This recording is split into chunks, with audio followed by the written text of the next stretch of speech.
All right, guys, it's Jim Costa from Cash the Ticket, and if you're betting college football bowl games, and that can be a dicey endeavor, we're the podcast for you. We're releasing breakdowns for every matchup with new episodes dropping almost every day. Subscribe to Cash the Ticket on the Odyssey app or wherever you get your podcasts. Station or diesel.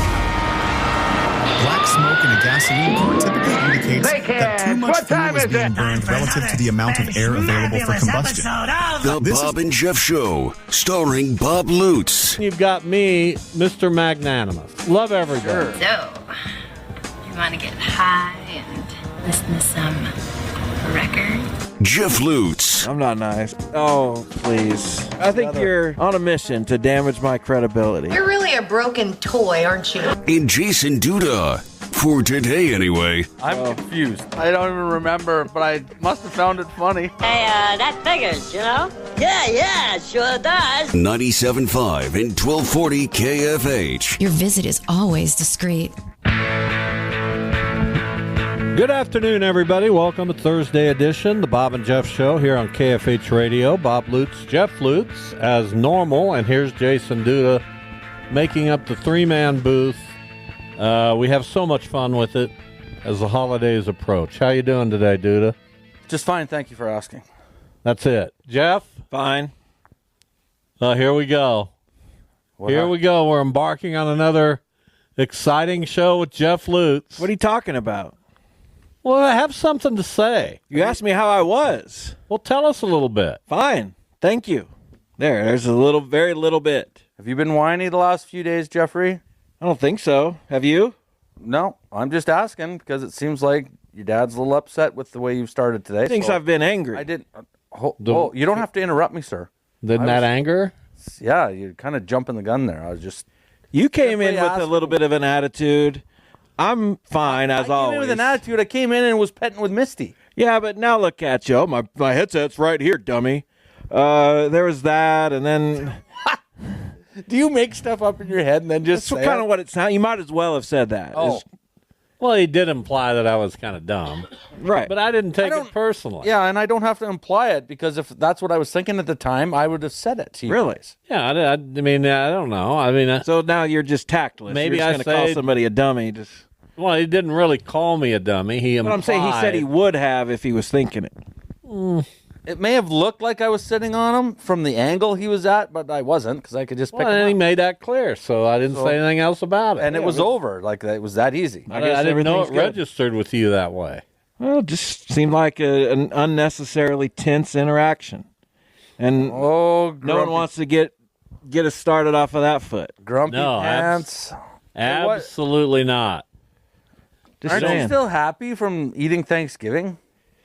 Eating Thanksgiving food. Are you?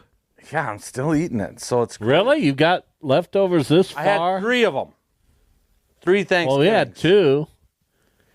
I had 3. Well, we had 3. Jeff didn't offer any leftovers, but the meal was good. We didn't cook much of it. Like, the leftovers we had were stuff other people brought. You know what I'm saying? Like, so I'm sure you could have asked to take some. We just finished off our turkey. We had about 6-7 bowls of turkey noodle soup, which was just fantastic. That does sound good. Some of the best stuff my wife has ever made. The only good turkey we had was at your place, and I'm not a big dark meat turkey guy. I'm not interested. It's all about the turkey breast for me, the chicken breast. That's what I want. Okay. I want the white meat. You understand? We had that, right? Yeah. We had both, I think. Yeah, I'm not a big dark meat guy. Oh, I like. So how many places did you go? Yeah, I like them both. That's your preference? Look at me. I like them both. But is it your preference? I like dark meat after when the cookie's cooked, and then after for sandwiches, I like the white. Does that make sense? Yeah, I like white on my sandwiches I make sense, after. Believe it or not. I like dark when the turkey is cooked.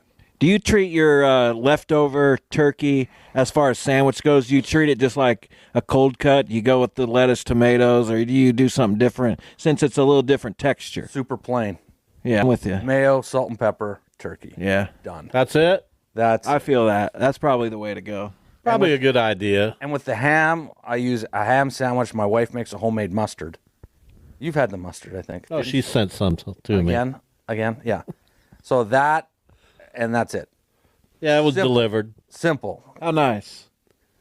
Very good pie she made. I told you to tell her. I'm not sure you did. You said you weren't going to tell her. I didn't. Well, that's too bad. She's listening right now, so now she knows. I'd like her to know it's appreciated. Chex Mix was good, too. Yeah, I didn't get much of that. Nor did I. Jeff got most of it. Especially I still found a couple Cheez-Its later. It was bizarre. No way. It was crazy. Well, listen, it was good. Everything was good. And now we'll get ready to see what Dia has in store for me coming up on Christmas. Oh, jeez. I can only imagine. Well, you never know. No, you don't. No, you don't. And birthdays. So last night, a really good night of college basketball. Unfortunately, Marquette, Iowa State, you had to go to ESPN Plus to watch, which is ridiculous. But I watched a good chunk of it. Well, you just said yesterday that there were like 7 or 8 really good games. Some of them are going to have to be relegated I hear you, but that's the best streaming game. only. That's 2 top 6 teams. You'd like to think that you could get two top 6 teams in Milwaukee and Ames, though. It's like you're going to get that Duke-Auburn game on national. Well, no question. Duke-Auburn's going to be on national TV. And Duke won that game. And Correct. KU went down on that game was televised on Fox Sports. Sports FS1. And KU just never got it going against a Creighton team at home and a great atmosphere. Made me miss that building. Covered some really, really exciting and loud games there. And Wichita State Creighton, when you think of the rivals that Wichita State's had through the years, that's got to be number one. Or Tulsa. Creighton's got to be number one. Creighton over Tulsa. Yes, sir. Huh. I'm not a basketball guy, that. but I would say it was Creighton while I was here.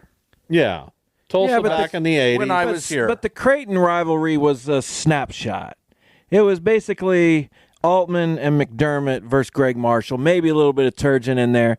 But, yeah, I would say Turgeon. Some of the best moments of that were the Turgeon era. 4 coaches. It's just a snapshot of a 15-year period. Tulsa was a rival for decades. No, they were really a strong rival when Nolan Richardson and Gene Smithson were coaching.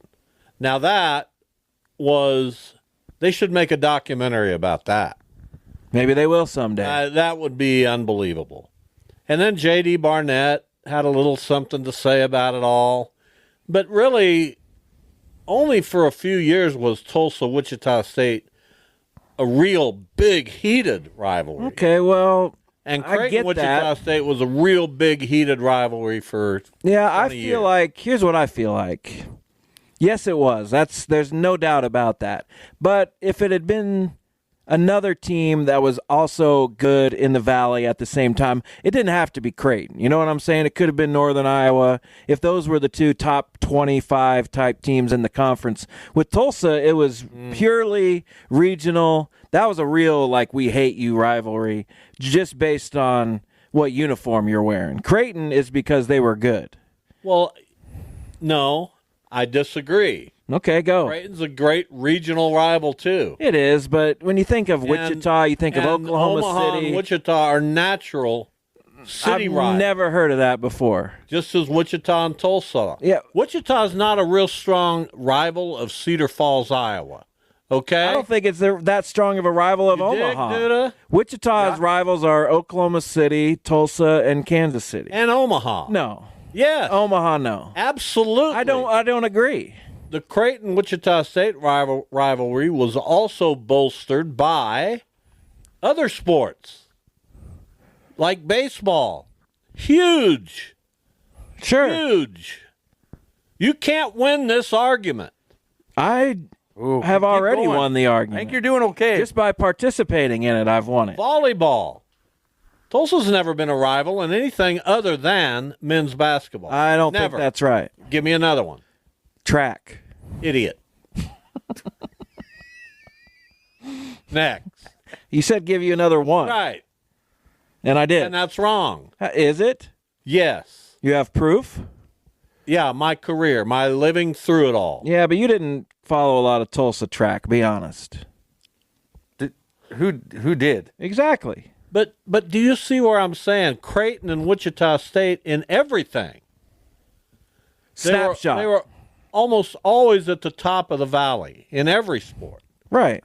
And that's why Creighton got an invite to the Big East. No, Creighton got an invite to the Big East because it's a private school, Jesuit private school. Wichita State is not. That's why they didn't get invited to the Big East. One of the reasons. The major impetus behind the Big East was private, religion-based schools. Fine. But Creighton still went. Right. Not based on just being a private school. Based on having success. You want to weigh in on any of this? Because I feel like I'm arguing with a stone wall. A guy who would just argue to argue. He wants to argue his point, so this is what he does. I can actually appreciate that. I don't know if I agree. What do you agree with? Did Omaha ever have a team in the CHL? No. Basically, for you, is Oklahoma City and Tulsa. Well, sure. As your Wichita rivals. Right. I'm thinking Omaha about. Didn't have a team. Right. There you go. When Omaha and Wichita had AAA baseball, Omaha was a rival. Not a big rival because it's AAA baseball. Yeah, there's no such thing as AAA rivals. Oh, there is. No, there's not. Wichita had one with Tulsa, too. See? Thank you for proving my point. But the rivalry with Tulsa and Wichita State is nowhere near what Wichita State Creighton is. All right. Look what Tulsa's become. A nothing. Well, look what Wichita State has become. They've had moments. They've had a lot of moments in the past 20 years. Right now, they're figuring out what they are. And what are they? Wichita State has dropped to nowhere near the depths of Tulsa. And if you're saying that, you need to go have your head examined because you're not a Lutz. You're some idiot mailman son because I'm not going to tolerate it. Oh, okay. There you have it. The hammer was dropped. Do you have anything to say, Jeff? Not really. Oh, he's looking up something. Well, that's all right. It's okay to look up something. Yeah, I'm seeing how bad Tulsa really got. When it was they were bad for 3 years. No, they've been pretty bad for a long time. No, they haven't. Here are their records in the last 20 years, or 19. 20 and 11, 25 and 14, 25 and 11, 23 and 12, 19 and 13, 17 and 14, 17 and 16, 21 and 13, 23 and 11, 20 and 12, 15 and 17, 19 and 12, 18 and 14, 21 and 10, and then they went 11 and 12 in the COVID year, 11 and 20, 5 and 25. They were 16 and 15. And they're not very good. And they haven't been good for a while. And they've certainly been nowhere near what Wichita State was. But they haven't been bad. They're not very good. Have they made the tournament in the last 20 years? Have they made the tournament? I don't remember if they have, it would They made it in 15, 16, and 13, 14. And they were ousted quickly. And 02, 03, 01, 02, 99. They used to make it a bunch. How many times has Creighton made it? A lot more. Thus, Creighton being a much bigger rival. Well, I would agree with on the basketball. That's what I would say because I wasn't here for all those years either, younger. But when Creighton was here, Creighton WSU basketball was a huge rival. Now, when it comes to everything else, I can't say that I think that they would. Baseball, huge. Because when I think that's fair, I wasn't around. I wasn't here. Volleyball, so I don't know. pretty good. But when I think of more rival stuff, I think of Oklahoma City, Tulsa. But that's just because playing in the Central Hockey League, those were your two rivals. So Omaha never really got to on that side of things. Yeah, so that's where I like stand. too. Well, I don't know. And I know it's important that everyone understands. I don't know what you needed to add there. Well, I added quite a bit. It was, Not really. It was really good content from someone that wasn't here. It was walking the fence content. When someone who just got here in 96, 97. That's how I see it. Well, from that time on. That's a great job of straddling the fence. Was Creighton a Wichita State rival in 1999 when Creighton went to the tournament and Wichita State finished 6-12 in the league? Were they rivals then? Yes, because I remember a game up in Omaha where Wichita State was awful, went up there and played them, and it was a really good game. And Paul White was a factor in that game. That was before 98, 99. Yeah, a little before. 7, 8 years. I'm just saying, and anybody would agree with me. Anybody who knows anything. Well, on this one. And on the Creighton side, Wichita State was their biggest rival. Was Wichita State Creighton's biggest rival? Of course. They were. More than Nebraska? Of course. If you say so. I was lucky enough to spend a lot of time with Bruce Rasmussen back then, who was the AD. You were lucky? He's a great guy. How'd you know Ras? I met him out through some guys out at the course. And so when he come in, I'd hang out with them the whole time. I mean, he sent me, I got probably 5 Creighton shirts in my He's a good man. closet because he sent them to me for Christmas presents and would always send me Merry Christmas, Happy Thanksgiving. And of course he told you. And when I talked to those guys, they're like, they couldn't wait to play WSU. That was it on the calendar. That was the one that was circled. So when it comes to basketball, I think that's a no-brainer. Do you think anybody's ever a no-brainer? It's why are we even having this discussion? Because this hard-headed fool won't just say, you know what, I don't know why I'm saying this. I should just shut up and not say anymore. Do you think anyone's ever said, I was lucky enough to get to know Jeff Lutz pretty well? No, probably not. Especially not after this conversation. I wish somebody described themselves as lucky to know me. Text me if you feel that way. Oh, there's David Michael Hahn. I don't know if he listens anymore. He's kind of bailed on us. Well, no wonder. Yeah, I don't know what the deal is. Haven't heard from him during the show for a while. I'm surprised Ron Baker hasn't texted and said, Jeff, are you nuts? Yeah, where is Ron Baker on this one? Of course Creighton was the biggest during his rival. year, of course, Creighton was the biggest rival. They were for 20 years. Sure. When did they leave for the Big East? Was that during Ron Baker's my last tenure? Year at the Eagle? So it was he played Creighton all 4 years or 5. Yes. Okay. And knocked down dragouts. Hotly contested. Ron doesn't usually text when he disagrees with me, so well, no wonder no wonder he's gone silent. Yeah. Yeah, that's fair. I opened myself up to that one. Text me when he disagrees with me. Is that what you said? Yeah, I opened myself up for that one. Yeah, you did. But Ron, let me tell you, every Shocker fan disagrees with. As tight as Ron and I are, I think we've reached the point where he can dissent a little. Were bit. you just saying this today just to be a dissenting voice, to borrow your word? I like exploring topics. I don't What's there to explore? I don't like going just straight black and white. I like talking things through. I'd rather talk things through and be what you call. So what do you think? What you call wrong, and I just call educated. But I'd rather talk it through. And you needed to be educated about the Shockers' biggest rival? I'm educating others. In what and how? In having the conversation. Like, no one gets anything out of, well, Creighton was their biggest rival. Okay, probably a lot of people agree with that. But if we don't explore other possibilities, then there's no context. And we just say, okay, well, Creighton. So you're willing to make yourself look like a buffoon. No, I'm willing to educate.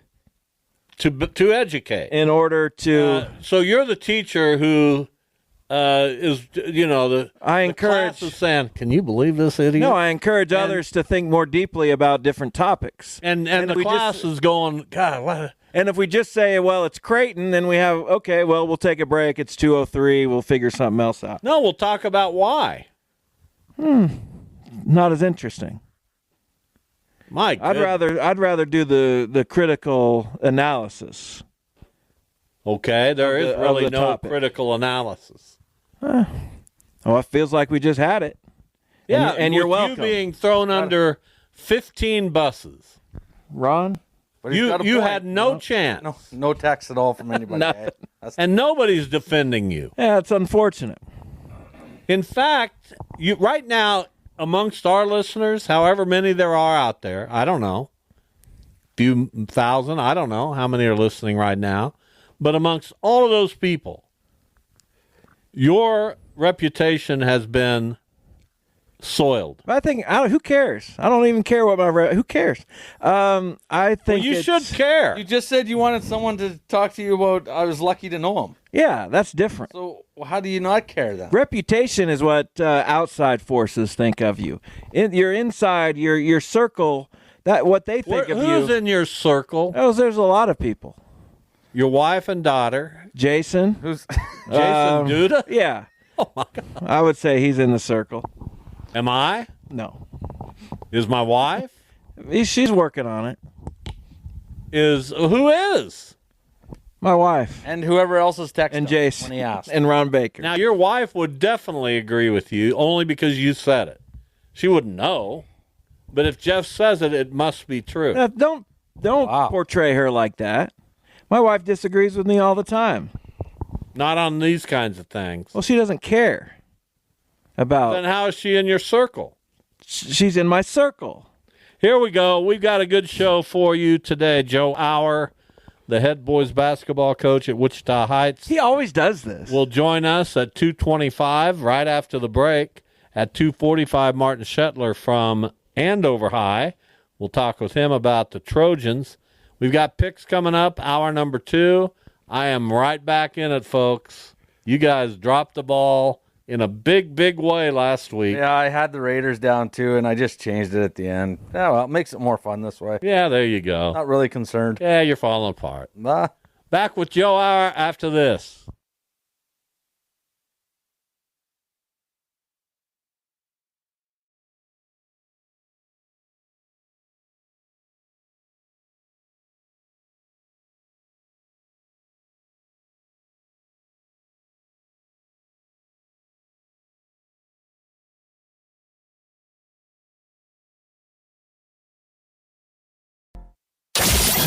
This is the Bob and Jeff Show on 90. We are with Joe Auer, the head boys basketball coach at Wichita Heights. They're coming off consecutive second-place finishes in Class 6A after winning the year before that, a remarkable run. Joe Auer, welcome. How are you? Great, Bob. Hello, Jeff, Jason. Thanks for having me on today. Thank you. We're always happy to have you on. And you've got another very good team. TJ Williams graduated. He's currently at Wichita State. But really, everybody else is back. You're kind of locked and loaded. Do you have any room for, is there any newcomer that's making a case for himself? Well, we returned 4 starters. Malachi Wilkins, Chase Robinson, Avon Moulet, and Jalen Timmons. So the other guys in our top 10 were all guys that played in our JV program and played a little bit of varsity. So everybody that will contribute, just earned their way up through the ranks and ready for their opportunity to be a part of hopefully another successful Falcon season. So we talk to the Wellington girls coach a lot, and we always talk about how their season, probably one way or another, will come down to how they play against Bishop Miege in the state tournament. It's only been 1 year, but I feel that way sort of about Heights and Shawnee Mission Northwest. How much have you thought about your game against them last year and thinking about how you might attack them or how a team could be successful against a team like that has 7-footer and guys that are 6'5" playing on the wing?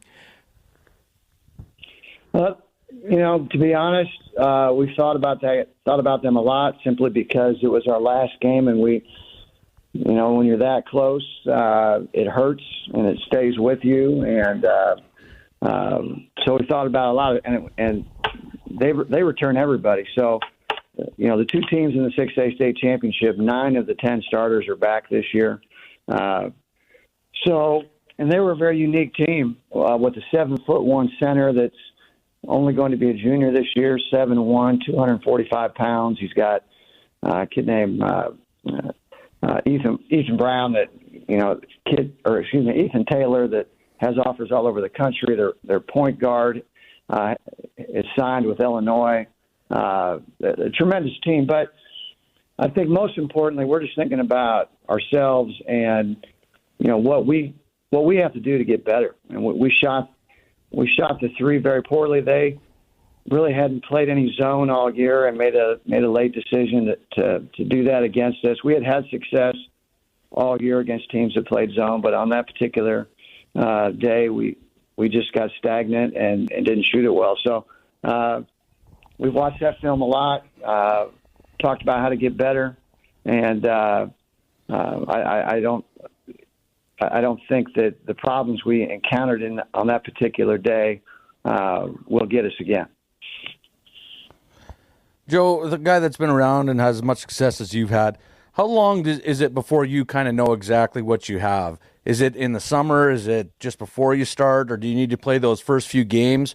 Or is it even maybe the midseason tournament kind of thing? When do you kind of have a really good idea on what you need to tweak or where you're going to be at for the season?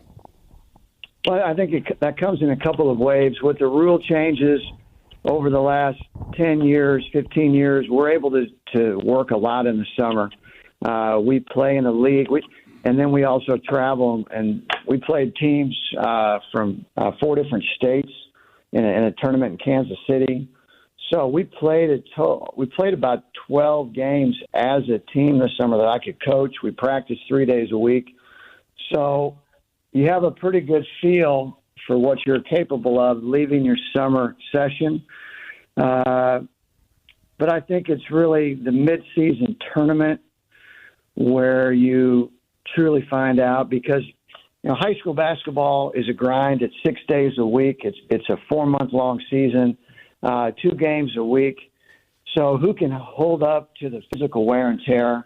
A lot of kids, they play a lot of basketball in the summer, but they don't practice a lot of basketball. They're not held accountable via film watching and coaches that are paying really close attention to details. So, the mental side of the long season, scouting reports, how you adjust to how people are guarding you and attacking you. I think it takes about 10 to 12 games to get a good feel for how your group that particular year is going to handle that. So I think, like I said, you've got a decent feel for your talent level and your abilities at the beginning of the year because of the summer session. But as far as how good a team you can be, I don't think it's till after the midseason tournament, Jason. Joe, our guest, the winningest coach in City League basketball history. So I'm going to ask you a question. I don't think I've ever asked you this question, but I thought about it earlier today when I was texting you to come on the show. You've been a teacher as well as a coach for many years. Are you still teaching? Or you retired from that, correct? I retired from the classroom after the 22 school year. So this is my third year out of the classroom and just coaching. My question still pertains. For 34 years. So, yeah, you taught a long time, and you taught government and history. Nobody probably ever called you to come on a radio show to talk about teaching government or history. A lot of people probably call you to get your thoughts on basketball and coaching. Is that right? Is that how it should be? That's a good question. No. Yeah, you would think that there would be. I kind of compare that to attendance at basketball parent meetings versus attendance at student-teacher conferences. Our basketball parent meeting is a full house. Everybody's there. They're there early. They stay late. Parent-teacher conferences, I was, if I had 150 students in a semester, I was maybe seeing 20 families. So, I think there's a little bit of a misguided focus there, especially when it comes to local politics. I mean, everybody has something to say about national elections, and, the recent Trump versus Biden election, but who can tell you about what's going on with the local school board, the city council, the county commissioners? I mean, most politics are local, and I would venture to guess that many people in our community couldn't even tell you where the school board meets at or what night they meet, let alone who their local representative is. So I'm sitting with two of them. Oh, I know. Well, I wish there was more of that. And, Bob, you worked for the Wichita Eagle for a long time, great career. And unfortunately, it's really difficult to get current news. I mean, local news coverage. I think it's one of the biggest crises that our local communities face. Is how do you stay updated? How do you find out what's going on? It's just like local sports now, Bob. I mean, when I started coaching, we always had a reporter at a game. Every team was covered. The story was in the paper the next day. Andover Central wins the state football championship. I don't know if I've read anything in the Eagle about it since it happened. I think they. It's unfortunate, no question about it. That's why we on this show we try to highlight high school sports as much as we can. Really appreciate that. I'm curious, Joe. We've talked a lot about the shot clock. What do you think the conversation will be about the shot clock after this season ends? Because it's not only you're not going to use it in the postseason, it's also that not everyone is using it. And I saw the list today. Obviously, all the City League schools are, but there's like 4 schools in 6A who aren't using it, and the number grows as the classes get smaller. Those schools are going to have to adjust to play in Manhattan, and then Manhattan's. It's just so weird. What do you think? How do you think we'll be evaluating this a year from now? Yeah, they're calling this an experimental year, and we'll use it all season. Most of as you said, Jeff, most of the 6A, 5A schools will do it, and then it goes away for the postseason, which we're all going to have to adjust to that, unfortunately. But I think we'll have it. It'll be a universal part of our game next year. There's strong support for it all across the country. The National Federation approved it, gave associations the opportunity to adopt it. Our Coaches Association has been asking for it for a long time. So I think it's coming, and I think it'll be everywhere next year. There's a cost involved with that for some smaller communities. Most of the gyms we play in already had a shot clock; they just weren't using it. So this will offer a buffer zone for gyms to get updated. And in our case, we're hiring an additional person to run that clock, but that's not that large of a cost. So to answer your question, I think it'll be everywhere next year. And the next big change in our game, just to keep up with how basketball is played everywhere else, will probably be the half circle. As far as taking charges, and that's something we've been asking for a long time as well. We're adding 3 games next year, so improvements are being made, but I think everybody will have the shot clock next year after this experimental year. Well, Joe, you'll be out to talk to some of our folks at our Passion Project on December 28th. We really appreciate that. Look forward to it. I would love to read a long profile piece about you at some point. I think that would be very interesting. I've been waiting to see one on them. I've heard there could be something in the works somewhere, but we'll see if that happens, Joe. Was a local journalist that sat down for a rather lengthy interview not too long ago, but he will not be named this time. But yeah, I haven't seen anything on that, Bob. What a jerk that guy is. I think he'll get to it. He's a great young man, but hey, everybody's busy. Everybody's busy. They're not that busy. Joe, you're a good sport. We appreciate your time. We always enjoy talking to you, and best of luck. Thank you, Bob, Jeff, Jason. Go Falcons. Guys, have a great day. There you go. Thank you. Joe Hour. You too. Head boys basketball coach. You just got to make me feel like the worst person alive, don't you? Appreciate that. No, you're not the worst person alive. Thanks. I'll just reiterate what I've said a million times. That would be a great, well-read story. Yeah. And Joe deserves it, frankly. No kidding. I hope it happens. That's all. I hope it happens. Well, I've got some time off around Christmas. I'll see if I don't know. We'll see. What do you think, dude? Do my best. Well, I don't know. I don't know what he's talking about. If who were we talking about a specific? You know, we've talked about it many times. Of course he does. Oh, yeah, I know. It'll happen. He'll get her done. Always good to talk to Joe Auer. We'll come back and talk some more high school basketball with Martin Shetler, the boys coach at Andover. They have high hopes again for another successful year. Don't forget, 869-1240 is the IHOP hotline. Here's Martin Shetler from Andover, the boys basketball coach. Martin, welcome. How are you doing? I'm doing great. Thanks for having me on the show. You bet. So you've been right in the mix of it in Class 5A for a while now. You were expected to have pretty much all your team back, at least your starters back, but you lost a couple players due to transfers. What are you expecting? What do you like about this team? Yeah, we do. We have a lot of guys back. We lost one senior really with Blake Rucker, who was our leading scorer and scored a lot of points for us, and is at Barton County now.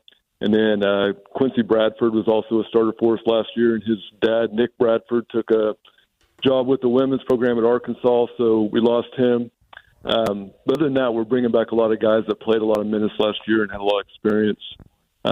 Josh Kim's our point guard. He's been a varsity player for 4 years and been a starter this will be his third year as a starter. So looking for good things out of him, but we got some guys that are going to step up and play some bigger roles this year, and excited to see what they can do. A lot of juniors and seniors that are kind of been waiting for their time, and should be the year for them.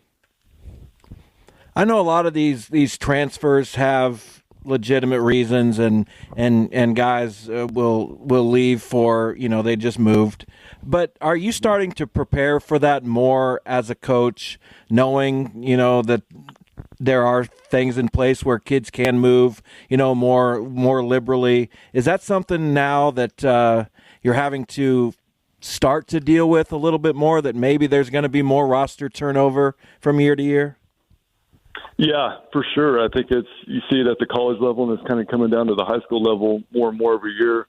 At Andover, we're kind of in a more unique position that we kind of close boundaries. Kind of. I mean, we have the open boundary system now with the state, but we still have a pretty limited number of spots that we can have. So it's kind of hard to transfer into Andover. And we've been lucky enough not to have a lot of guys transfer out here lately. But for sure, I see it on other rosters of teams we play. And we're getting ready to play Derby, and I know they have a couple new guys that we don't really know much about. And some of the other teams we look at, and some names we are not familiar with or haven't seen play there. So it is different. It is coming. It's kind of part of what our society is now, I guess. But it doesn't really. We're not really getting a lot of transfers into Andover. More of the kids moving out every once in a while. Well, Coach, you had the summer to work with the kids, and obviously getting started here. Where do you see your team right now, and what are you expecting? Yeah, we had a really good summer. I thought we got better through the summer. We're a work in progress for sure. I'm sure most coaches will say that. We have a long ways to go before I think we'll be at our best. But I like what we've done so far. With Josh back, I feel like every night we have either the best player on the floor or one of the best players on the floor. So that's always a good thing to have. And then we got some other guys that can really shoot the ball and do good things. And excited about where we're at now. Our schedule doesn't do us much favors here early. We have to go to Derby tomorrow, and then we're at McPherson next week. So we'll get challenged right away and see where we're at. But I'm excited. I think by the end of the year we'll be playing well, and we have a good core of guys to play. Martin Shetler is our guest. He's the head boys basketball coach at Andover. As he said, they open at Derby coming up tomorrow night. You talk about Josh Kim, and yesterday we had Northwest coach Andy Hill on, and he spent a lot of time talking about Eli Benning, his point guard. And to have a player like that, it gives you really a head start on everybody when you have an experienced point guard, especially two of this quality. How much does that mean to the Trojans to have Josh Kim back kind of running the show on the court. Yeah, it's big because Josh has been in every situation. He started as a sophomore on our state championship team, so he's been all the way through it. And then last year he was kind of one of our top guys and had to kind of change his game to be a scorer. And then this year again, and it's always when he's on the floor, the other guys kind of look to him, and they know that they looked at him to be a leader, and he does a good job with that. It's a big deal. It's comfortable for me. I mean, I've had Josh on the floor for 4 years now, so he and I have a really good relationship. So he kind of knows what we want to do, what I want to do, and it's easy to communicate with him. And I kind of let him have a feel for the game, and he calls stuff and does things. So it's a big advantage to have someone like Josh or Eli at Northwest is a big advantage for us. So yeah, you talked about the state championship a couple of years ago. Last year it was Highland Park. It felt like they couldn't miss a shot in that game in Emporia. I'm just curious, as a coach, what you take away, how you compare those kind of two different experiences. Obviously, you prefer winning and ending your season with a win, but do you learn as much from a year like that, or does it take maybe a hardship or two to really grow? Last year was a good experience. Blake was our only senior last year, and he tore his ACL like 2 games before he went to state. So our younger guys really got a lot of experience playing in sub-state without Blake, without a senior, all sophomores and juniors, and then got a chance to play in that state game. And Highland Park was really good that night, but it was a good experience, even though we didn't get a chance to win or didn't get a win. I think it helps a lot for these guys to play in those situations, and then it helps it to make it not easier because it's never easy to get there, but it doesn't give you those experiences to get back there. And then once you're there, you kind of know what it's going to be like. So getting those guys a chance to play in that game and just be at the state tournament, I think, is a big advantage. And for this year, and then a lot of those guys were sophomores last year that played in that game too. So I think for these next 2 years, they've already had that, seen what it's like and what it takes to get there is a big advantage that we need to take advantage of. High school basketball is upon us. Andover opens tomorrow night at Derby. Martin Shetler has been our guest. Martin, we really enjoy talking high school basketball. Thank you for coming on to talk about your team. Appreciate it. Thank you. All right, thanks. There you go. I saw his son Eli, who started his basketball career at Indiana State, left to go to Drake. Really? And they're unbeaten under Ben McCollum, who went there from Northwest Missouri State, where he built an incredible Division II program, and he's done a fantastic job so far at Drake with 3 transfers from Northwest Missouri. Yeah, that's interesting. You always have a little bit of a soft spot for Drake for some reason. Why? I don't know. Long-time Valley member. I like when they do well. Because they were the doormat for a long time. Drake quite often. And that's probably why. Oh, really? I like Drake. Anything I do. Makes sense. Cleveland, Drake, same type of thing. What's your deal? I knew you were in a bad mood today. I could see it from jump. I was just saying. I mean, that kind of makes sense. That's where you gravitate to. What about the Pacers? They're bad too. I have an affinity. Okay. I have an affinity for all the old Valley Guard. Even Tulsa? Sure. Drake, Bradley. Those schools have been in the Valley forever and ever. Yeah, I've lost track of Bradley. I think they're okay. As I said, Drake's undefeated. Let me look them up. Why don't you? Now you got me curious. Well, you could just look at the Valley standings. That's probably what I'd do. Well, that's what I'm doing. You guys are so smart. Good idea. Bradley's 8-1. Belmont's 7-2. Drake hasn't played a Valley game yet, but they're undefeated. So some good teams. Murray State 5-2. Belmont was a great addition. Illinois, Chicago, not so much. Evansville needs to go away. Poor Evansville. Valparaiso had some moments at one time, but boy, it's not a great conference. Missouri State is going away. They are going away, and who'd they replace them with? Have they announced that? I don't think so. Missouri State going to the Sun Belt, right? Sounds right. Or Conference USA. I think it's Conference USA. They want to play Division I football. Good luck. Good luck. Yeah, they'll need it.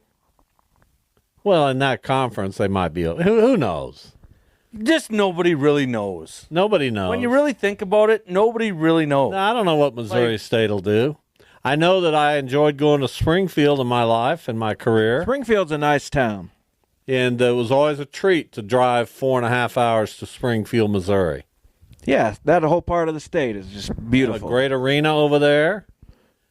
We saw the Eagles there. We did. It was a good experience. They opened up that arena. Yeah, they opened up a lot of arenas. The JQH. They opened John up the Q. Box Hammond Center. Arena. I don't know if it's still named that or not. I'm sure it is. Not. All right, we'll take a break, come back another hour. The three-man booth here today. Max Power back in the studio producing and engineering. No game from Duda today. That's tomorrow. But we will make picks. Oh. Coming up at 3:25. Anthony will join in along with Max, who both had pretty good weeks. But, boy, they got a long way to go to catch me. Radio you can touch. Alive! It's alive! It's alive! This is the Bob and Jeff Show, starring Bob Lutz. I'm certainly not going to sit here and be subjected to the assertion that our good friend Jason Duda is a legend. I hear you loud and clear. Jeff Lutz. I'm not with you. Jason Duda, Thunder hockey legend. I love it. For today, anyway. That would be terrific. That would be great, huh? Terrific. That was terrific. And Jason Duda. For today, anyway. That is true. I like it. 97.5 and 1240 KFH. What kind of a show are you guys putting on here today? And it's going to be legendary. All right, as we get closer to the Christmas season, Jason Duda, who's here today as part of our three-man booth, is expected to arise earlier and earlier for your job, which entails getting packages delivered. We got a lot of transit right now as Christmas gets here. There's a ton. We did 72,000 2 days ago, which is twice as much as throughout the summer. How much do you think people get on their phone and order what they need now versus go shopping for it at an actual brick and mortar store? I'd say probably 80%. I don't think that's high. I really don't think that. There's not going to be stores anymore. I order almost everything online. What about you? I like to go out to stores occasionally. I go to the Hallmark store a lot for little stocking stuffers. I like that. I look around. I used to love going to the stores. It's part of the tradition. Not anymore. Well, if you go to Town East, you might be surprised. Town East is popping. Town West is not. The lights are popping off, but that's about it. Somebody needs to come in and get Town West back. I think it's over. It's gone. I agree with Jeff. Done. I don't know if it's ever going to come back. Somebody out there. Yeah, but once you've sunk to that level, it's like they got a movie theater over there. No one's motivated to do that. By the way, I'm gonna make it my mission to get to a movie this weekend. All right, let us know how it goes. I got to make sure I go when nobody's there, though. And weekends seem to be a bad time. Yeah, you're not picking. Care if people are there. You're not picking the right date, that's for sure. When's the last time you were in a theater? You go fairly regularly, don't you? It's been a while since we went to one. But my wife and daughter Sunday went to Moana 2. What about Wicked? They don't want to go because they've heard everyone start singing in the theater and you can't hear as much. So they've decided they're going to wait till it comes out. What did they think of Moana 2? Because that has gotten pretty terrible reviews. Has it? They said it was pretty good. They enjoyed it. I'll have to watch that at some point. I like the first one. First one's fantastic. I'll watch the second one, but I wasn't going to go to the theater to watch it. But when it comes out, I'll watch it. I like the first one. Now you guys are making me think I don't want to go to the theater. Why? Well, because you're not going. When's the last time you were in a theater? They just went last year around this time. We went and saw Wonka. I can't remember the last one. I might have seen another one. It's probably 3-4 months ago. We drove on the way home from the Thanksgiving dinner at Jeff's. We drove past the Warren West, and there were a ton of people there. It's doing Thanksgiving weekend, absolutely. Be packed. But I used to go, man. I used to be one of those people. Movies I built my life around them. You're weird that way. When things in your life change, you feel like you need to get them back. Just like the Town West thing. Town West is over. No one's coming to save Town West. If you don't want to go to movies at the theater anymore, just let that happen.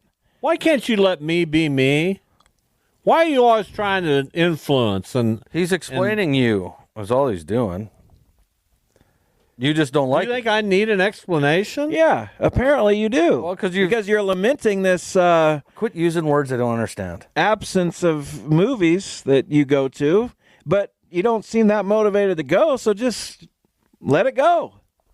He's got a point. I kind of agree with him on this.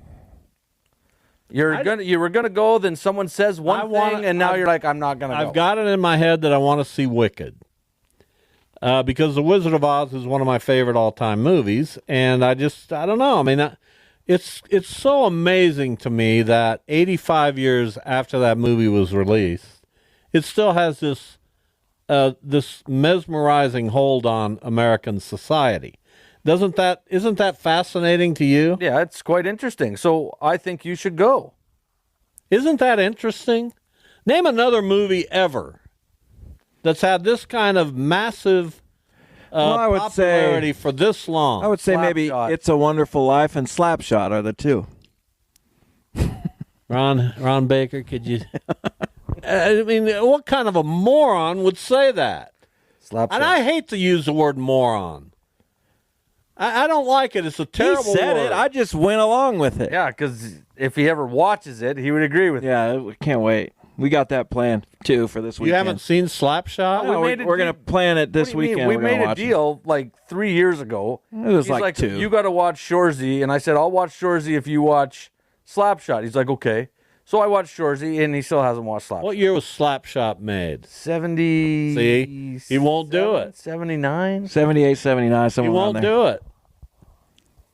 Well, he made a deal. Shoresy is just so good that why do I need to ruin my pop culture hockey experience with You'd love something else? Slapshot. It's totally different, and yeah, you would. I mean, it's been years and years and years since I saw it.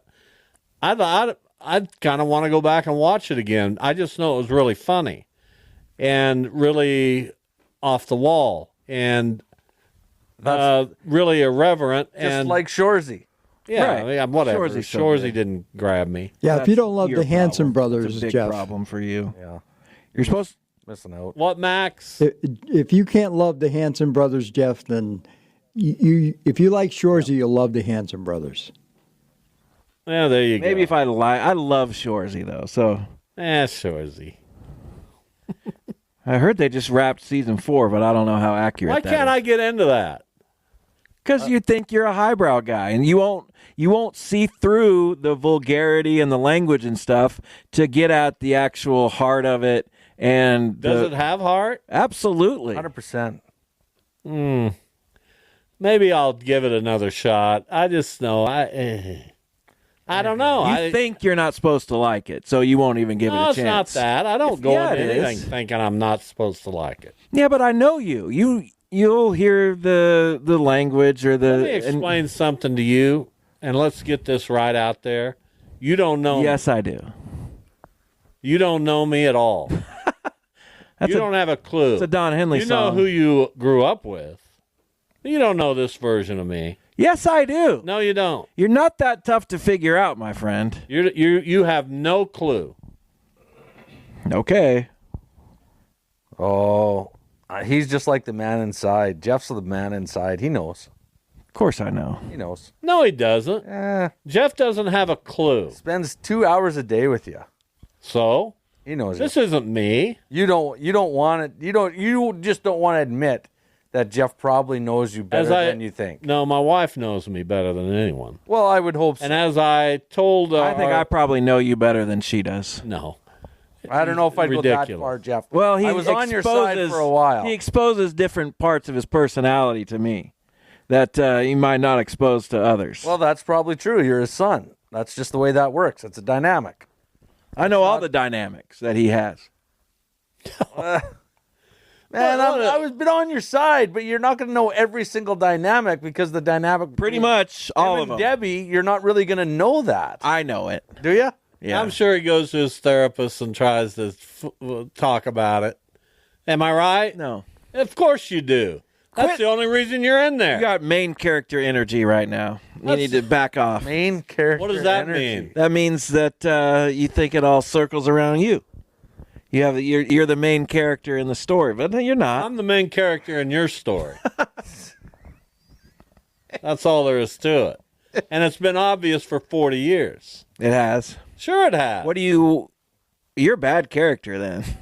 Good. You're an antagonist. Okay. And a lot of people would like to see you killed. Oh, really? Is that a fact? Notice how I always he's give the that villain little for chuckle. Sure. He's the villain. That's what you're 'cause saying? I like taking it a little too far at times. You like to chuckle after you say something really vile. Exactly. Because you kind of mean it, but you don't. Right. Huh. Interesting. Well, listen. Let me tell you something right now. Well, I can't wait for this. When I go, and I mean go, that guy will be distraught. For an hour or two. Can you believe he says things like that? Can I believe he says things like that? Yes. Yes, I can. I can believe it. Does he believe it? No, he just likes to say it.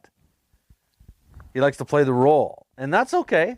That's It's a fun all right. role to play, in my opinion. See, it is an enjoyable role. And he does it actually kind of well.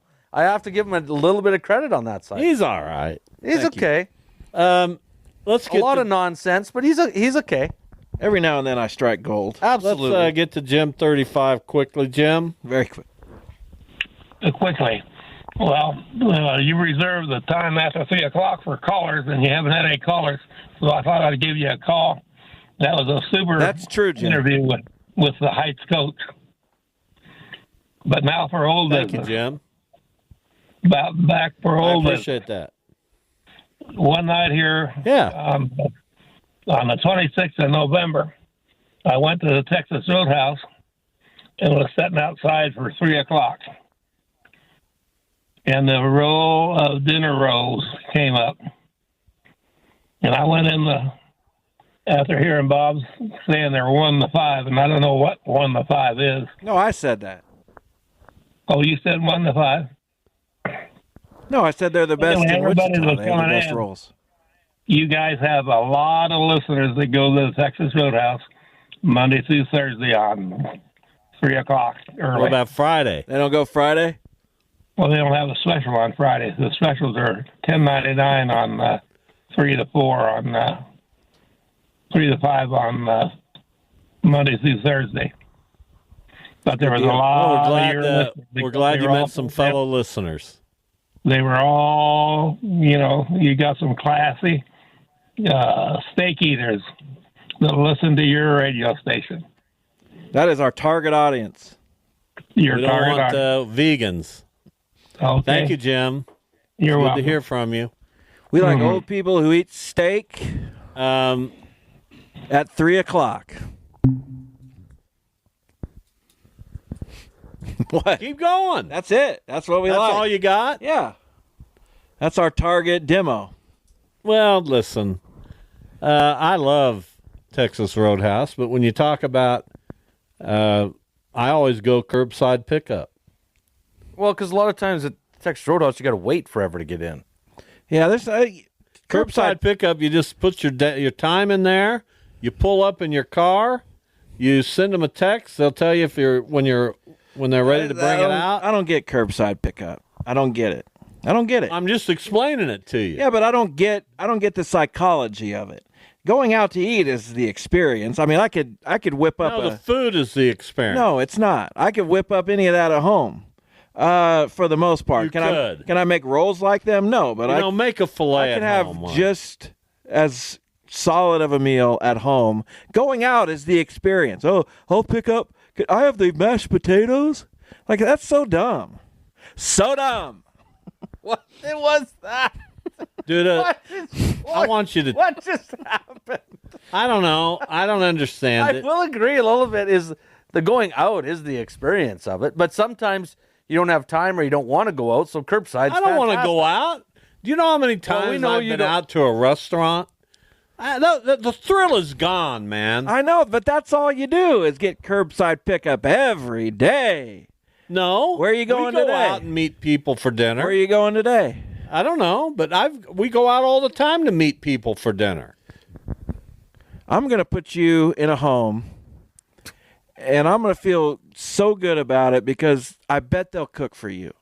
And that will make me so happy. You think that because you can cook the simplest things in the world that I'm sure everybody in your household is sick of. Look what I got. I got some chicken. No, we make a lot of different things. But I'm just so glad that you won't have to go, nurse. I don't even have a punchline, so I'll stop. But you get it. No, I don't get it. I'd like to hear the end of this one. Can you get the extra breadsticks? I think it's great to go to Texas Roadhouse and pick up our food and come home and eat it. That's so lame. Just lame. That's just a lame experience. What do you think? Get off. You're just getting. I don't think it's lame. What's the point? They give it to you. They give you smaller portions. They give it to you in this little plastic container. Yeah. I got to scoop it onto my plate, and I'm gonna go. I'm gonna go watch Lou Dobbs while I eat this. It's like, what are we doing? Well, what's the difference? At least be funny. What's the difference if you? What's the difference if you make it at home? What's the difference then?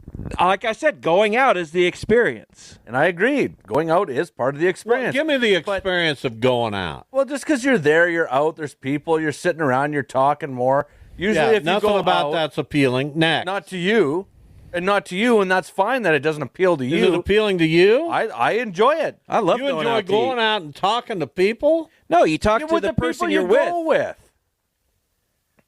That's why you go out to eat. I'm going to call your wife and ask her. So you don't have to sit in front of the television. When you guys go out to eat, she's out eating right now with friends. What's Jason talk about?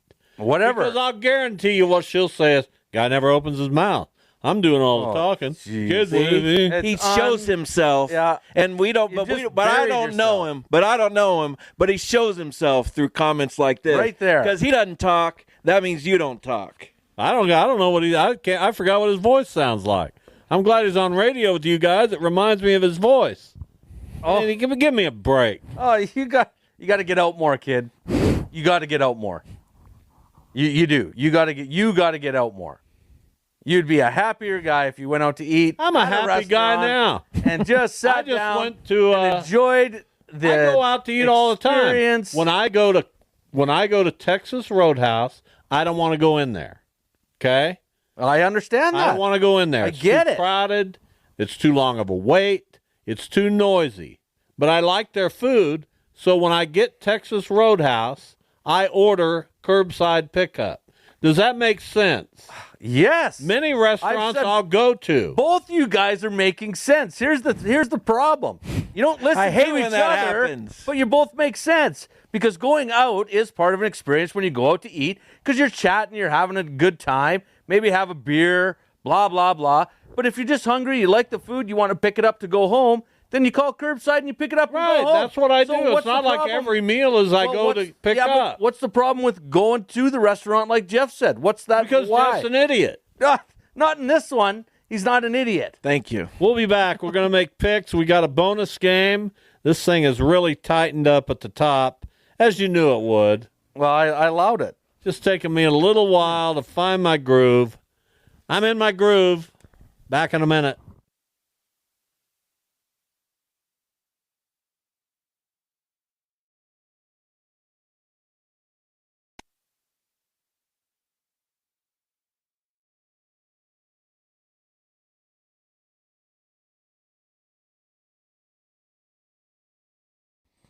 Anthony joins us on the hotline. Max is there. We've got the three of us. We're going to make our picks.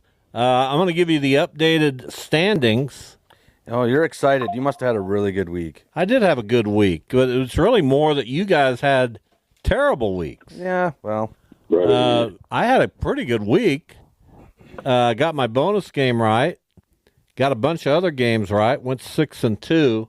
So yeah, I'm a point behind Duda, and I've passed Jeff. Hold on, I don't Bob. really get it going until Thanksgiving. Attaboy. I got you at 245. I got you at 245 and Duda No, at 255. Max, Your math I'm is the off. official guy. Your math is Go off. away. Padding. You're done. You're Anthony, fired. do you think You're he's done. padding? I'm tired of having this argument, Yeah, Max. I really am. I got the game. You do your job. I trust Max's more. I think. Good. Here we go. UNLV and Boise State in the championship game of the Mountain West. Two good teams. Boise State a 4.5-point favorite. This is a tough game to start out with.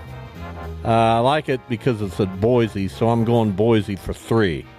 Jeff? Yeah, Boise State, their running back's trying to, I don't know, a lot of fans want him to win the Heisman. I think media types are probably more on Travis Hunter, but I'm sure he wants to have a good game in a national spotlight. I'll start it off big. Boise for 8. Really? Yes. That's surprising. Duda, you going to go that big? No, not at all. Not in college. You never know what's going to happen in these games. Do I agree with you? Yeah, I think Genty goes for 202. He goes for that every week. Exactly. So that's what I think he's going to do. I just don't know. It's college. I'll give Boise State 3. Boise for 3. NFL's pretty unpredictable, You're on board with me. Max? UNLV lost to Boise at home, so I'm going with Boise for 2. They're at home. But only 2. Yeah, I had Anthony. Well, I can't get no worse. And they're playing on the Smurf turf, and it's Gente's probably last home game. He's going to go out in the vein. So I'm going to go Boise State 5. All right. Different levels of confidence, but everybody going with Boise. In the Big 12 title game, who would have thought? I guess Iowa State was kind of thought to be pretty good, but Arizona State, my goodness. Here they are in the Big 12 championship game, and they're favored by 2.5 over the aforementioned Cyclones. Jeff. These picks brought to you by FanDuel, America's #1 sports book. And Arizona State is without their big-time receiver. He's hurt. I don't feel super confident, but I am going to go with Ohio State for 3. Iowa State for 3. Iowa State for 3. Duda. I don't like this one at all. Arizona State's been on a roll, though. So I'm just going to take Arizona State for 1. Max, how do you feel about this one? I'm with Duda on this one. Arizona State's in the desert. I'll take them for 1 as well. Anthony. Arizona State at home, and if I remember that place the way it used to be when it was raucous, it's going to be a daunting task for Iowa State. So I'm going Arizona State for 3. Wait, that game's not at Arizona State. It's not? Yeah, it's a Big 12 championship game. It's at Jerry World. Oh, okay. Oh, well, I'm still sticking with my 3 spot. 3 is a magic number. ASU for 3. ASU for 3. Bank it. Boy, I find this game very difficult, but I think Iowa State's going to figure out a way. I've got them for 2. No confidence. Here's the bonus game. The bonus game is a 10-pointer. You can bet as many as 10 points, as few as 1. The trick here is that if you miss it, you lose those points. Not a risk in the other games we pick, but it is here. Georgia and Texas for the SEC title. Texas favored by 2.5. Woo, Jason Duda. Did Georgia not go into Texas and absolutely destroy them? Yes, they did. Now, has Georgia been a little up and down? Yeah, but it's time now. This is a gift. Georgia for 10. Dumb. But no wonder I win this every year. I mean, my God. Yeah, well, no wonder. Look at your math. Just a ridiculous pick. Good math. Yeah, the math's fine. Yeah. Max, who do you have? Georgia's been too Jekyll and Hyde. I can't trust him. I'll take Texas for 6. Wow. There's 2 different ones. Anthony, what about you? Sark has some game tape. He's going to fix some mistakes that they made from that first game. It's going to swing in Texas' favor. I'm going Longhorns, even though I can't stand to say that name, but I'm going Longhorns for 8. This is I knew this game would be all over the place because it's a tough one to pick. I don't understand how you clowns can pick it for 10. Georgia did win in Austin quite a while back. It means nothing. That game means nothing. And when you bid 10 on it, as if it does, you've shown that you don't really know football. Who's winning? Texas for 5. Jeff. And you just lost everything you gained last week. So your logic is when you use the result of a previous game between these exact two teams to base a prediction on their next game, that means you don't know football. Loser. Just because that was a dumb thing to say, I'm going to go with Jason. I'm going to stick with him, and I've got Georgia for 10. Yes, you do. Oh, Max. Max Bob. and Anthony, we reeled them in again. Oh, jeez. Just like last week. Next up is the Big Ten title game. Oregon, the favorite against Penn State by 3.5. We start with Max on this one. Yeah, I like the Ducks at home. Undefeated. They're number 1. They're not at home. These games are at neutral sites. But they're the Ducks. I'm taking the Ducks for 7. I don't trust Penn State. Anthony. I think I'm going to go with the Ducks as well. And I'm going to say Ducks 6. Oregon for 6. Oregon for 6. I like Oregon in this one for 8. I think this is the one game that could get away from Penn State. You know how I feel about Penn State. Every time they get on a big stage, they fall off the stage. Jeff. That hook worries me a little bit because Oregon has had some close games and some close calls. But Penn State is never – they don't win these games. We've talked about it about James Franklin a lot, so I'm going to take Oregon for 7. By the way, this game in Indianapolis. Duda? Well, Oregon hasn't looked great the last few weeks. I agree with you guys on Penn State, but they seem to show up a little bit here and there. Do they win the big games? No. But do they lose by 3 a lot? Yes, they do. So I'm going to take Penn State for 1. You already picked 1. 2. What a clown show over here. I can't believe I'm trailing you. Yeah, isn't it interesting? Would you Next, pick we've Oregon got the for, ACC. Bob? Pardon me? Would you pick Oregon for? I'm sorry. Oregon for 8. Look at you. Clemson and SMU. Strange. They're playing for the ACC championship, and they're playing this game in Charlotte. Clemson getting 2.5 points. We start with Anthony here. So they're playing this game in Charlotte, North Carolina, nowhere near South Carolina. So Clemson might get some hate. Actually, it's fairly close. It's right next door, Anthony. They have the same name. You know how them people are in North Carolina and South Carolina. They can't stand each other. So North Carolina, Clemson's I hear you. A hated team. So I'm going to go with the upstart SMU team. And they're going to do a reincarnation of the Pony Express and run all over Clemson. I'm going to drop what do I have left? I'm going to drop a 4 spot on there. 4 spot. His confidence is in the college game. Clemson SMU, difficult game. I want SMU to win. I'm going to pick them, but not for much. Not much confidence. SMU for 1. Jeff. Clemson had a chance last week. I mean, they got into the ACC championship game. They still have their chance to get into the playoff, but it seems like when they've been faced with a true test this season, they've pretty much failed at every stop. I've got SMU for 4. SMU for 4, more confidence. Duda, what about you? I'm with Jeff and Anthony on this. I've kind of liked SMU this year, the story. They're playing well. I've never been a big Clemson fan, so I'm with them. SMU for 4.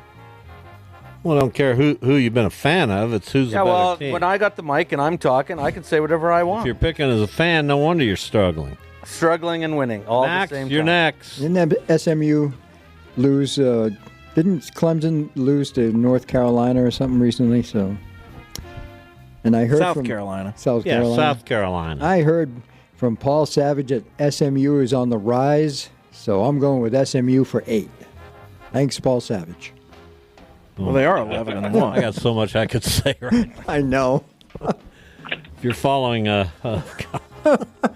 right, let's Hey, get a former Division I football player let's get to the NFL. in the Southwest Yeah, Conference. he knows. Right. Thank you. Let's get to the NFL and some good games, including the best game of the week tonight, in my opinion, Green Bay and Detroit, Thursday Night Football.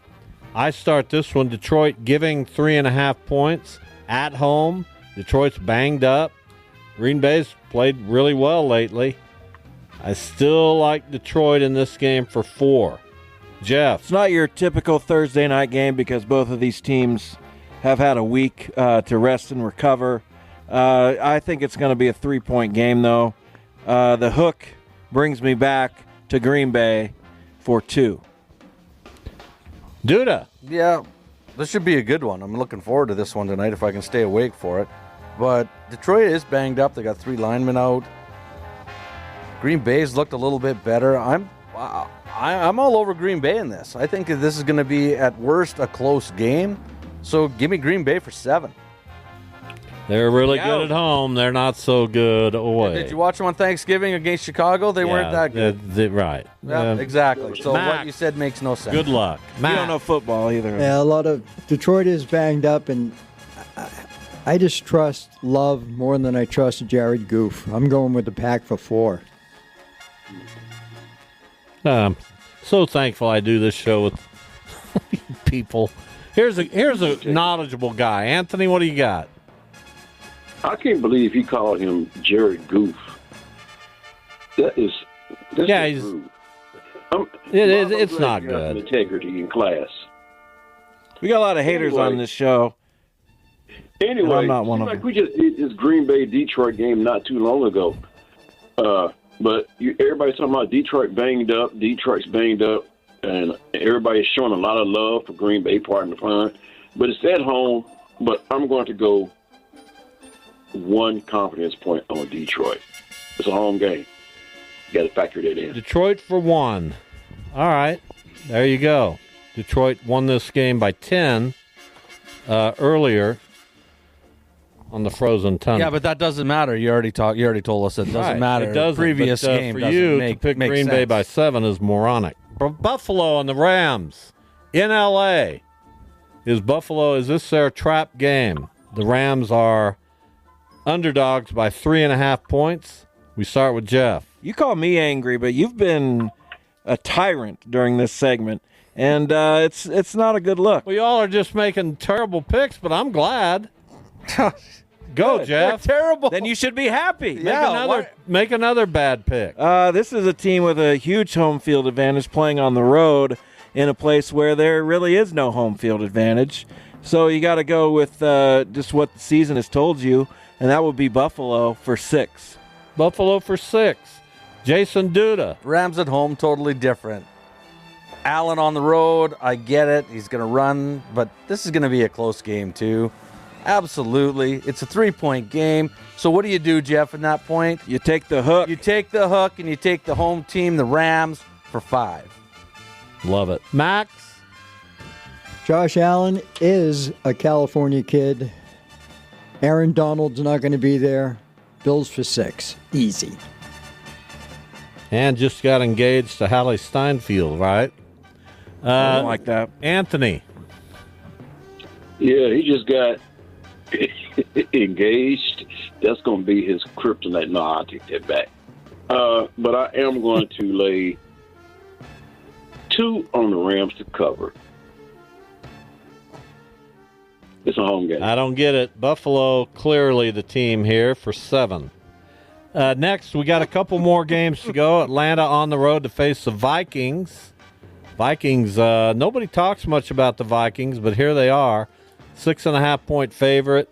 One of the favorites in the NFC, I would say. Duda, you start. Atlanta's looked awful their last 3 games. Lost all 3. Cousins threw 4 picks. But he's going home in a revenge game. What happens? I'll tell you what happens, Bob. He's going to throw 4 more. Minnesota covers this. Minnesota for 6. Easy pick. Max? Yeah, Vikings coming off a loss. They're thinking about benching Cousins, so I'll take the Vikings for 3. Vikings aren't coming off a loss. The Vikings, we all took the Vikings last week, didn't they lose? Oh, they didn't cover. They didn't cover, but they won. They won, but they didn't cover. Yeah, that was a loss to me. Anthony, what's your pick? I heard somebody talk about Kirk Cousins. This is a revenge game. Can I share something with you? Kirk Cousins is not Jerry Jeudy. So, no, not going to happen. I'm laying 7 on Minnesota. Yeah, I like Minnesota here for 6. Jeff? I just can't pull the trigger on Minnesota. All their games are close. They've been close against terrible teams. They've gone to overtime when, they should have won games in regulation. Atlanta for 1. Good luck on that one. And finally, the Chargers are in Kansas City to face the Chiefs on Sunday night. Kansas City, a 4.5-point favorite. You guys went hog wild on them last week in your confidence game. Tried to tell you. Max, you start us off here. I like the former San Diego Chargers for 5 in this one. Herbert will be the man. I thought Josh Allen was the man. Oh, Josh Allen is the man, but in this game. Yes. Kansas City, I don't think has ever covered the spread this year. And they had a chance to do it against the Raiders, and they didn't do it. So I don't think they're going to do it this time. So I'm dropping 8 on the Chargers. Bank it. Wow. I like that pick. That's a brave pick. It certainly has some merit to it. I think Kansas City's about ready to lose some games. And I think this is one they may very well lose. I like the Chargers in this one.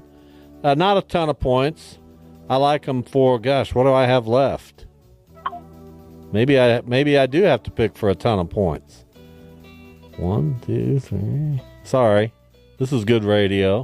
I think you have 5, Bob. No. I do have the 5-pointer left, so that's what I'm going to go with. Chargers for 5. Jeff? If this were a 5.5-point spread, I'd be totally Chargers. It's a little scarier at 4.5, but I'm still going to go with LAC for 5. Duda, do you have it in you to go against the field here? Well, normally, yes. But it's the Chiefs. They can't beat anybody by anything. Chargers for 8. Put it in the book. Put it in the book for the Chargers. Clean for sweep. 8. There you go. Lots of different kinds of picks today. Thank you, Anthony. We'll talk to you soon. All right. We only have a couple minutes. Our picks go long because you guys are so ill-informed, and yet you just talk and talk. Well, that's what happens when you're in the lead. I suppose. I got to pick a defense to replace my defense, and I don't know who to pick. Or do you need to win to get into the playoffs? Where are you at? Well, I mean, I'm in good shape to get into the playoffs, but I'd like to win my match this week. You can't be that. I think I'll pick the Saints. They play the Giants. Well, that's Drew Lock starting for the Giants. Man, that'd be a tough one. Pretty solid pick. Pretty tough. I'm sitting all my guys. I'm giving them a rest for 2 weeks. Doesn't matter if I win or not this week. Nah. I'll give them a rest this week, then I get a bye, so I'll rest them next week. Then I'll put them back in the lineup. What a strategy. It's pretty smart. Yeah, that's a great strategy. Thanks, man. We hope you win that league. Well, it's your league, so. Yeah. Well, I don't care. We know you won't win it. I don't care who wins it.